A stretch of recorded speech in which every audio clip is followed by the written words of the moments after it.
আয়াত ৪১ قال رب اجعل لي آية قال آيتك ألا تكلم الناس 3 أيام إلا رمزا واذكر ربك كثيرا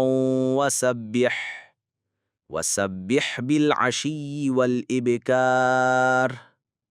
অনুবাদ, তিনি বললেন, হে আমার রব, আমাকে একটি নিদর্শন দিন।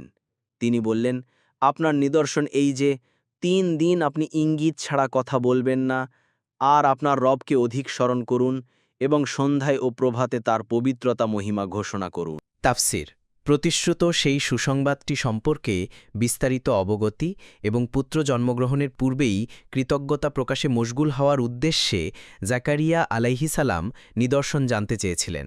কাশাফ ফাতহুল কাদির। আল্লাহ তাআলা তাকে এ নিদর্শন দিলেন যে ৩ দিন পর্যন্ত তুমি মানুষের সাথে ইশারা ইঙ্গিত ছাড়া কথা বলতে সমর্থ হবে না। এ নিদর্শনের মধ্যে সূক্ষ্মতা এই যে কৃতজ্ঞতা প্রকাশের উদ্দেশ্যে নিদর্শন চাওয়া হয়েছিল। আল্লাহ তাআলা এমন নিদর্শন দিলেন যে তাতে কৃতজ্ঞতা প্রকাশ করা ছাড়া জাকারিয়া আলাইহিস সালাম অন্য কোনো কাজের যোগ্যই থাকবেন না। ফাথুল কাদির। ২ নং ফুটনোটের বিবরণ। এই আয়াত থেকে বোঝা যায় যে কথা বলতে অক্ষম হলে ইশারা ইঙ্গিত কথার স্থলাভিষিক্ত হতে পারে। এক হাদিসে বর্ণিত আছে, নবী করিম সাল্লাল্লাহু আলাইহি ওয়াসাল্লাম এক দাসীকে জিজ্ঞেস করলেন, আল্লাহ কোথায়?